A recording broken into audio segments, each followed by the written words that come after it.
Right now, somewhere, it's raining, and you're probably inside, scrolling your phone, waiting for it to pass. You barely think about it. But for your ancestors, a week of nonstop rain wasn't an inconvenience. It was one of the most dangerous stretches of their entire lives. No roof that actually worked, no dry firewood, no way to hunt. Just you, a few other exhausted humans, and water falling from the sky for 7 straight days. What did they do? How did they survive it? And why does your brain still remember it, even now? Let's go back, way back. Somewhere around 200,000 years ago, before agriculture, before permanent houses, before anything close to comfort, your ancestors lived in small bands, usually 20 to 50 people, moving with the seasons. Shelter was temporary, a lean-to made of branches, a shallow cave if they were lucky, animal hides stretched over sticks. None of it was built to survive a week of rain. Here's the first problem: fire. Fire wasn't just warmth, it was protection from predators, a way to cook food and kill parasites, and the center of every single social bond in the group. Rain threatens all of it. Wet wood doesn't burn, wet ground doesn't hold coals. Anthropologist Richard Wrangham, who spent decades studying the role of fire in human evolution, argued that our entire biology adapted around the assumption of a reliable fire source. Smaller guts, bigger brains, all of it built on the bet that fire would be there.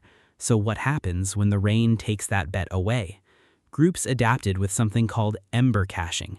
Before a storm hit, or the moment they sensed one coming, they would bury a slow-burning coal deep in dry ash or dense bark, sometimes inside a hollowed piece of wood. Insulated, protected. It wouldn't produce a flame, but it would hold heat for days. When the rain broke, even for 20 minutes, someone would dig it out and try to catch a flame before it went out completely.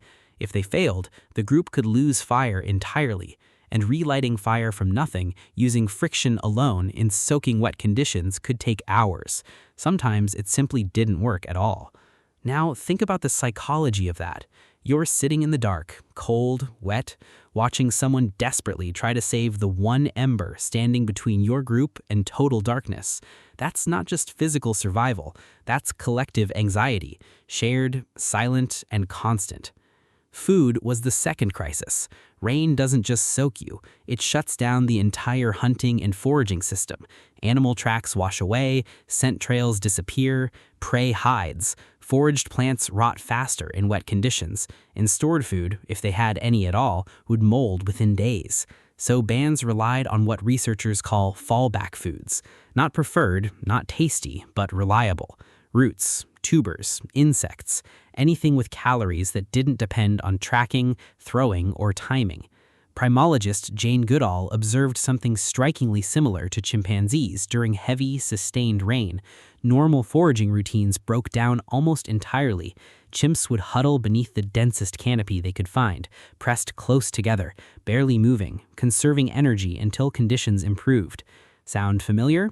It should, because your body still remembers that same instinct, that deep, almost magnetic urge to just stay in bed on a rainy day and do absolutely nothing.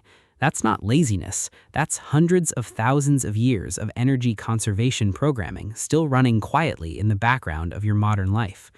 But here's where it gets interesting, because rain didn't just threaten your ancestors, it also, in a strange and important way, shaped them. Speaking of things your brain still does without asking permission, have you ever noticed how a small room of people feels completely different after just 1 hour together?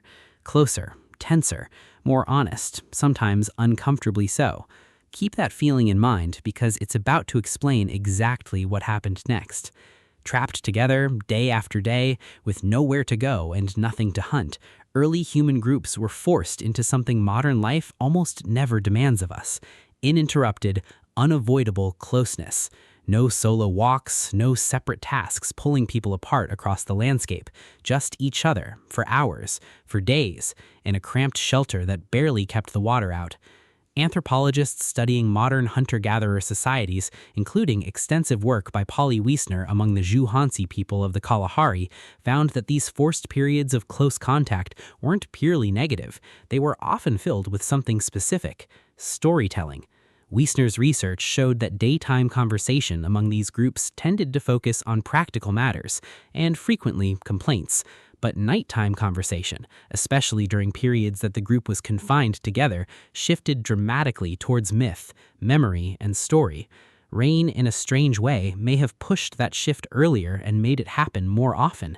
Trapped and bored with no other stimulation available, someone would start talking about the hunt 3 years ago, about the strange lights someone saw over the ridge, about the ancestors, the spirits, the reasons the world worked the way it did. And the entire group would listen because there was genuinely nothing else to do. This wasn't just entertainment, it was how identity, morality, and history were transmitted from one generation to the next, long before writing existed. Rain created captive audiences, and captive audiences build culture. There's a twist hiding underneath all of this. The very thing that threatened your ancestors' survival may have also been the thing that made them smarter, closer, and more human. Researcher Robin Dunbar, known for his work on social bonding and group size, has argued that humans evolved unusually large social networks compared to other primates, and that maintaining those bonds required real-time investment, sitting together, talking, grooming, both literally and socially. Storms forced that investment whether anyone wanted it or not. No hunting to distract you, no foraging to pull you away, just people, together, in the dark, talking. Some researchers have gone further, suggesting that these enforced pauses actually functioned as a kind of ancient stress test for group cohesion. Who stayed calm? Who caused conflict? Who kept spirits up when the fire was struggling and the food was running low? These were not small questions. In small hunter-gatherer bands, social trust wasn't a nice bonus. It was often the difference between a group that survived the next season and one that didn't. And then, of course, there's the fear. Because it wasn't only boredom and bonding, it was real, physical danger. Flash flooding could destroy a camp in minutes. Hypothermia was a genuine, immediate threat, especially at night. Predators, displaced by rising water themselves, sometimes moved into areas they normally avoided, hunting for the same shelter humans were desperately trying to protect. This is very possibly where something in you was born, that specific primal unease you feel during a loud thunderstorm, even now, even safe inside a modern house with a solid roof and locked doors. Some researchers connect this to what's sometimes called stimulus generalization, a survival mechanism where a strong ancient threat association gets encoded so deeply that it doesn't fully disappear even generations after the original danger has become irrelevant. Your ancestors who felt appropriately afraid of violent storms were more likely to seek shelter fast, stay alert, and survive. The ones who shrugged it off, less likely to pass that shrug on to the next generation. So that small flinch when thunder cracks, that's not irrational, that's inherited memory wearing a disguise. Eventually, the rain stops. It always did. And when it did, something predictable happened. The group would emerge, cautiously, checking the damage. Fire, if it survived, would be nursed back into a proper flame. Hunting parties would head back out immediately, driven by real hunger and real urgency. And for a short window, there would be something like celebration. Simple, immediate. The sun again, dry ground again, movement again. That relief is still in you too. Ever notice how a sunny day after a stretch of bad weather feels almost disproportionately good? Like something got fixed, even though objectively nothing actually changed. That's not random. That's your body recognizing at some very old level that the danger has passed. So here's the real answer. Ancient humans facing a week of nonstop rain weren't just waiting it out helplessly. They were rationing fire like it was the most valuable resource on Earth, because in that moment it was. They were surviving on foods they didn't even like, because survival doesn't care about preference. And without realizing it, they were building the exact social bonds, storytelling traditions, and emotional instincts you still carry around today, completely unaware of where they came from. Next time it rains for days and you feel that pull to stay inside, get quiet, maybe call someone or just sit with the people around you, remember what you're actually feeling. It's not boredom, it's not just weather, it's hundreds of thousands of years of survival instinct still running quietly in the background, right now, somewhere in you.